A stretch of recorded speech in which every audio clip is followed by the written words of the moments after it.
Salut les gars, ça bouge? Le film commence dans une forêt à l'apparence sinistre, où de grands arbres bloquent la majeure partie de la lumière du soleil, à l'exception de quelques rayons qui parviennent à pénétrer. Soudain, une main sale attrape un arbre, et l'on voit bientôt la silhouette d'un adolescent en sweatshirt jaune à capuche, courant de manière éreintante. La silhouette semble extrêmement fatiguée, s'effondrant au sol après quelques minutes de course, s'appuyant sur ses genoux et ses bras tandis que ses doigts griffent la terre boueuse autour de lui en haletant. Dans la scène suivante, nous voyons un bus rouge roulant sur une route solitaire, entouré de grands arbres.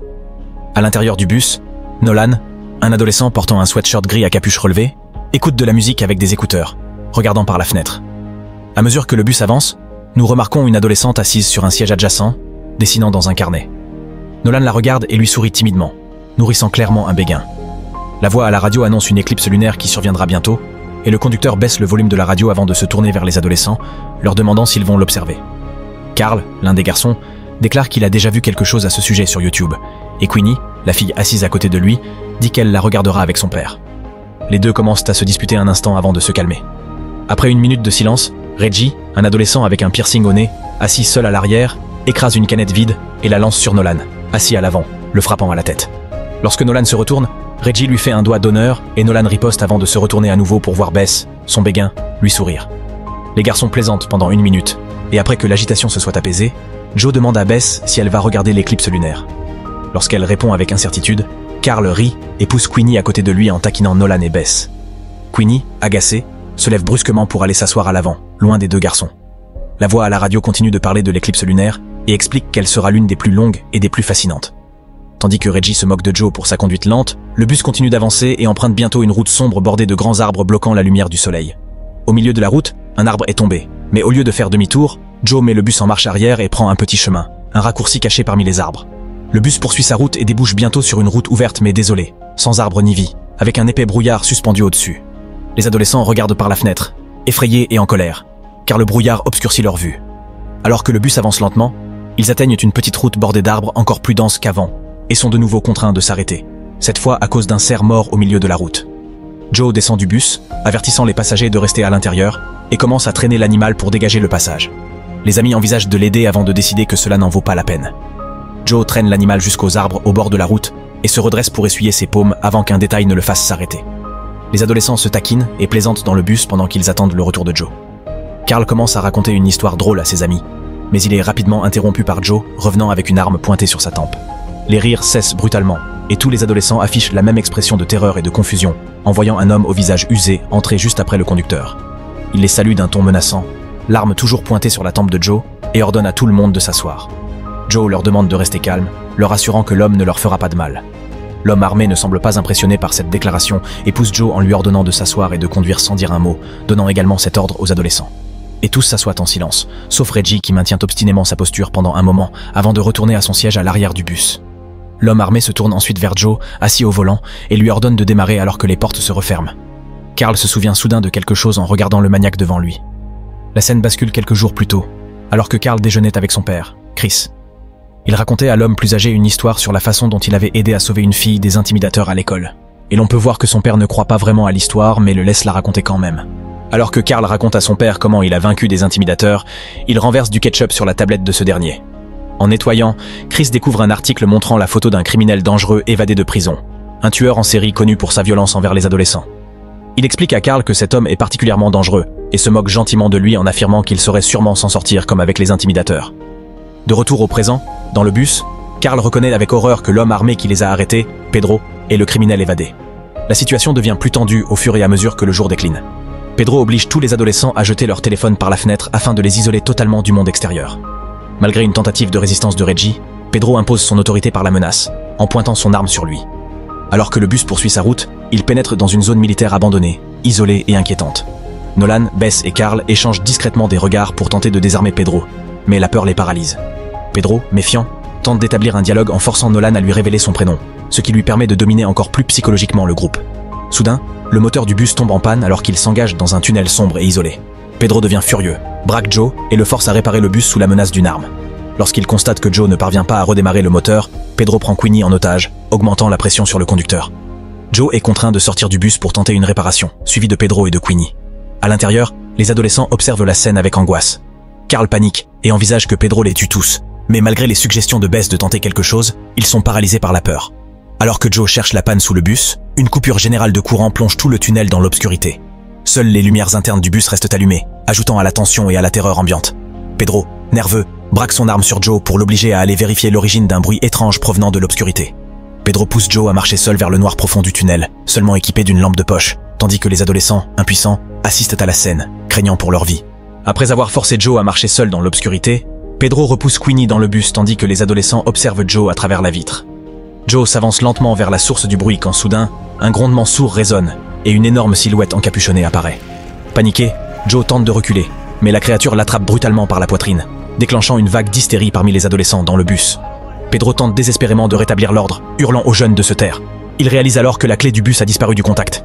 Furieux, il menace Carl de son arme, lui ordonnant d'aller la récupérer sur le corps de Joe. Avant que Carl ne puisse réagir, Nolan propose de prendre sa place, mais Bess agit plus vite encore. Elle fonce vers l'avant du bus et saute dehors malgré les protestations. Pedro braque son arme sur Nolan pour l'empêcher d'intervenir. Sous les regards tendus de ses amis, Bess avance avec prudence dans l'obscurité vers Joe. Tremblante, elle récupère la clé dans la poche du défunt, mais un bruit soudain dans le tunnel la pousse à allumer sa lampe de poche et à se précipiter vers le bus. De retour à bord, elle remet la clé à Pedro, tandis que Nolan l'interroge du regard. D'un signe de tête triste, elle confirme la mort de Joe. Pedro ordonne alors à Reggie de démarrer le moteur. Reggie tente sans succès, ce qui met Pedro hors de lui. Furieux, il menace de tirer sur les adolescents, commençant par Queenie qu'il surnomme méchamment « 4 yeux ». Reggie, blessé par cette insulte, se rebelle et menace Pedro, créant une brève distraction. Nolan saisit alors l'opportunité et pousse Pedro, permettant à Reggie de s'emparer de l'arme. La situation semble tourner à l'avantage des adolescents, mais Pedro, rusé, provoque Reggie en affirmant qu'il n'aurait pas le courage de tirer. À cet instant, un choc violent frappe le bus, surprenant tout le monde. Profitant de la confusion, Pedro reprend le contrôle de son arme, bien qu'il ne la braque pas directement sur eux cette fois. Sous la panique générale, Pedro descend du bus, criant pour attirer la créature. À sa grande horreur, le monstre apparaît. Pedro se fige en voyant l'abomination, esquisse un sourire nerveux, puis disparaît sous l'assaut brutal de la créature. Les adolescents, terrifiés, assistent à la scène par les fenêtres. Ils voient la créature gigantesque, dotée d'énormes griffes, brandir le corps sans vie de Pedro. La peur s'empare de tout le groupe. Ils tentent de se réfugier entre les sièges et cherchent une solution pour survivre. Tandis qu'ils essaient de comprendre ce qui arrive, la radio du bus s'allume toute seule, diffusant un message inaudible. Reggie, pris de vertige et désorienté, agit étrangement en se dirigeant vers la vitre arrière avant de retomber sur son siège. Peu après, un bruit inquiétant de craquement annonce l'approche de la créature. Pris de panique, les adolescents se regroupent, criant à l'unisson lorsque le bus se met à trembler. À travers la vitre, ils voient les longs doigts griffus de la créature forcer la porte avant et l'ouvrir. Effrayés, ils courent vers l'arrière pour tenter d'ouvrir l'autre porte. Reggie essaie de forcer l'ouverture pour permettre au groupe de fuir, tandis que la créature pénètre dans le bus, les poursuivant de plus en plus près. Bess attrape la lampe de poche et la dirige vers elle, ce qui semble la repousser. Grâce à cela, les adolescents parviennent à tenir la créature à distance jusqu'à ce qu'ils puissent ouvrir la porte et fuir. Bess guide ses amis vers une porte repérée plus tôt dans le tunnel, les menant à un bunker souterrain. Après avoir marché un moment, ils découvrent une pièce sécurisée, où ils décident de rester. Nolan inspecte les lieux et, avec Bess, trouve un plan mural représentant une forteresse militaire. Comprenant que le seul moyen de se protéger est de rallumer l'éclairage, il conclut qu'ils doivent trouver la tour de contrôle, bien que Reggie soit sceptique quant à leurs chances de réussite. En discutant, Reggie révèle que Joe connaissait son père, et on apprend que le père de Reggie est en prison, accusé à tort. Encouragé, Nolan décroche le plan et propose de mener le groupe vers la tour de contrôle. Bess décide de l'accompagner, ce qui surprend agréablement Nolan. Reggie leur souhaite bonne chance tandis qu'ils partent en exploration. En chemin, Nolan et Bess partagent une conversation amicale. Nolan félicite Bess pour ses talents de dessinatrice et lui parle de sa mère artiste, évoquant un tableau de mer qu'il affectionne particulièrement. Pendant ce temps, dans la pièce sécurisée, Carl commence à faire du bruit en imitant des percussions et en énumérant ce qu'il voudrait manger. Après une brève dispute entre Carl et Reggie, Queenie demande à aller uriner, et les garçons votent pour que Reggie l'accompagne, laissant Carl continuer son vacarme. Pendant leur recherche de la tour de contrôle, Nolan et Bess tombent sur une immense machine qui s'avère être un projecteur géant. Bess, dépité, remarque que leur plan ne semble pas fonctionner. Ils découvrent également une caverne intérieure abritant un cadavre, renforçant la tension. De leur côté, Queenie ordonne à Reggie de détourner le regard pour qu'elle puisse se soulager. Mais lorsqu'il se retourne, il découvre avec effroi qu'elle a disparu. Pris de panique, il retourne en courant à la pièce sécurisée pour chercher de l'aide auprès de Carl. Nolan et Bess, poursuivant leur quête, finissent par localiser le panneau principal. Pendant ce temps, Reggie et Carl partent à la recherche de Queenie, l'appelant sans relâche. Finalement, ils la retrouvent dans un couloir sombre, en train de hurler sous l'emprise de la créature.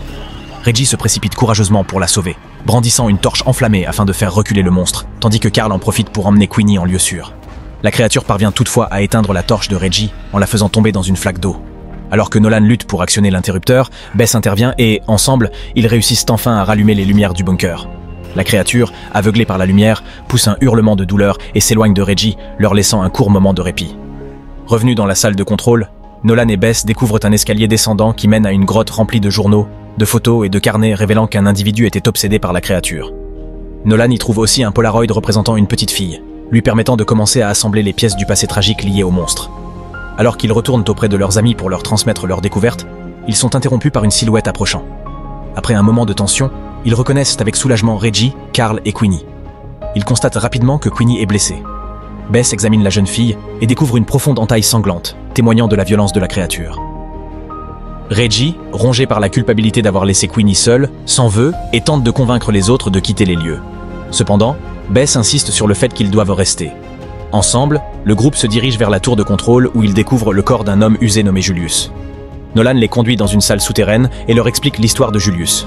Un enfant devenu obsédé par une créature, appelé le nomade de la nuit, après l'enlèvement de sa sœur. À travers la lecture du journal intime de Julius, on découvre son passé. Enfant, Julius marchait avec sa sœur dans la forêt, lorsque cette dernière s'est figée devant l'entrée d'un tunnel.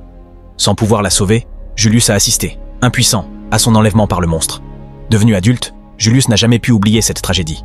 Obsédé par la créature, il construit dans le tunnel une machine pour tenter de la détruire. Toutefois, Julius finit par mourir dans sa salle souterraine après que sa radio a attiré l'attention du monstre. Face à ce récit, les adolescents décident de reprendre le combat laissé par Julius. Malgré l'inquiétude de Queenie, qui craint pour la sécurité du groupe, ses amis l'assurent qu'ils resteront ensemble.